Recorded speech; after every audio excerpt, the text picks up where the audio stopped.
നമസ്തേ. ഇന്ന് ഞാൻ പരവൽ അടവിന്റെ അല്ലെങ്കിൽ പക്കടവ് എന്ന് പറയും, പരവൽ അടവിന്റെ ഫുഡ് വർക്ക് ആണ് ഞാൻ കാണിച്ചു തരാൻ ഉദ്ദേശിക്കുന്നത്. ഫസ്റ്റ് അരമണ്ഡലത്തിലിരിക്കുക. നമ്മൾക്ക് ഒരുപാട് പൊസിഷൻസ് ഉണ്ട്. സോ ആ പൊസിഷന്റെ പേരും എല്ലാം മനസ്സിലാക്കി അടവ് പഠിച്ചാൽ ഈസി ആയിരിക്കും കൂടുതൽ അത് ഓർക്കാനായിട്ട്. സോ ഫസ്റ്റ് അരമണ്ഡലത്തിലോട്ട് പോവാ. ടാ തെയ്, ഇത് പ്രേരിതം പൊസിഷൻ. ആൻഡ് തെയ് സ്വസ്തികത്തിലോട്ട് പോവാ. ലെഫ്റ്റ് ഫുട്ട് റൈറ്റ് ഫുട്ടിന്റെ ഒരു മിഡിലായിട്ട് ക്ലോസർ ആയിട്ട് വെക്കാം. ത ദി തൈ തൈ ത ത തൈ തൈ ത ദി തൈ തൈ ത ത തൈ തൈ ത ദി തൈ തൈ ത.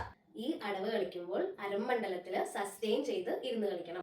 സോ അരമണ്ഡലത്തിൽ ഇരിക്കേണ്ടത് വളരെ ഇമ്പോർട്ടന്റ് ആയിട്ടുള്ള ഒരു കാര്യമാണ്. നേരത്തെ ഞാൻ ചെയ്ത വീഡിയോയിൽ ഒരു 2-3 എക്സസൈസ് ലെഗ് സ്ട്രെങ്തൻ ചെയ്യാൻ വേണ്ടിയിട്ടുള്ള എക്സസൈസ് ആണ്.